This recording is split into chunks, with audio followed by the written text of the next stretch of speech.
let's quickly go over the post-trip. So, one of the first things you do, I'm sorry, let me try to get the angle right. One of the first things you do is you use the mirrors at the entrance, okay? When you pull in to the right. Otherwise, it's hard, because if you pull in to the left, it's going to be hard to view your reverse lights. So then you come in, you park your vehicle in a parking spot, you add your chocks immediately. Just get out the truck, add your chocks. Then you check your transmission oil. You view the coolant level. All right. So then you get back in the truck. You shut down the engine. You do the dynamic test, where you cut the engine off. You cut the key on. I'm sorry, write it down. You cut the key on, but the rest is off. And then you press the brake for 1 minute. You hold it for 1 minute. The minute's up, boom. You turn on your lights and flashers. Make sure your hazard lights are on. Your PTO, strobe, you could just check that everything's working properly. Check your cameras. So here, this is where you grab your OBU, you put in your hours and your miles. You check your registration and your insurance. So you exit the cab with the OBU. Bring your tire gauge with you. One glove, one rag, right? But see, there's a conundrum with that, because the rags are in the back with the mechanics, but according to the manager, we're not supposed to grab those rags because those are the rags specifically for the mechanics. So she wants us to grab I believe the paper towels in the front.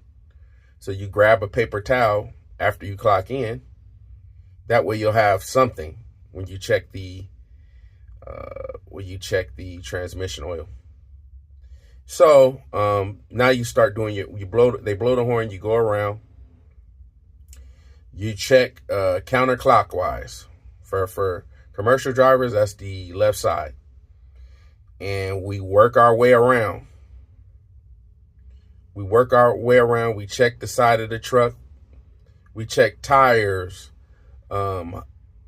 everything, lugs, hoses, you see all of that, glass, mirror, everything, fire extinguisher, make sure the pressure's in the right place, that it's not expired, it expires in a year from where the sticker says, that you have your spill kit, your triangles, all of this. You check all of this. You're looking under the truck, you're checking the side of your tires, everything. Roll off. It says you inspect the strap, all of this other stuff, right? So you inspect the rear of the truck, the CNG. I already made a short about that, like those little tips at the top. Make sure those caps are on, because if not, you'd be in a world of trouble if your truck catch fire. Inspect the right side of your truck. Check your engine oil, because the engine's off. They want you to check your engine oil when the engine's off. So you check your engine oil, and then you get back in the truck. You drain you go back around. You drain the air tank. You cut off the battery switch. You review and you confirm everything on your route. Return tablet to charging cradle, and gather belongings and clock out. That's the post trip. Believe it or not, it doesn't take that much time. It really doesn't. It really doesn't. This should take you anywhere from 10 to 15 minutes. But here's my advice, because they're coming Thursday. Tuesday, Wednesday, Thursday. So as you know, a lot of drivers cut it close. A lot of drivers cut it close when it comes to that post-trip. 90% of us do not do the post-trip like this. This is the way that they expect it done. When you see them out there Tuesday, Wednesday, Thursday, this is the way that they expect it done. If it's not done that way, that they're going to complain. They're going to call it out. And they're going to be actively looking. So a lot of us cut it close. What do you mean cut it close? You're at the dump, 440, in line. The line is packed. You get out the dump at about 5:05. You're rushing it. You're trying to hustle. You're trying to get to the yard by like 4:15. By 5:15, 5:20, right? 5:15, 5:20, you're probably not going to make the preach. You're probably not going to do everything on this list.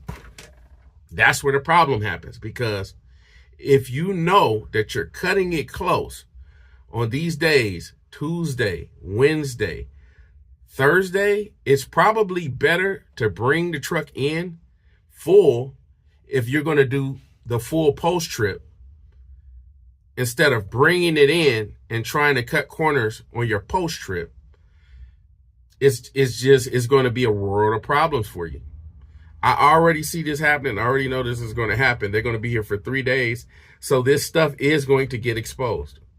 So what you want to do is, if you're in a situation where you're cutting it close, it's either better for you to bring the truck in loaded, or you're going to have to take that extra lunch. You're going to have to take that second lunch if you know that you're cutting it close, like you're punching out just before those 12 hours. Reason being is you don't want to be in a situation where we had a situation with a driver who was asked to do his pre-trip inspection, and he refused, and he's no longer here as a result of that. So you don't want to be in a similar situation where they ask you to do the post-trip and you say, no, I can't do the post-trip. I don't have enough time because I have to clock out before 12 hours. That excuse will not suffice, and you could possibly be terminated on the spot for a cardinal infraction.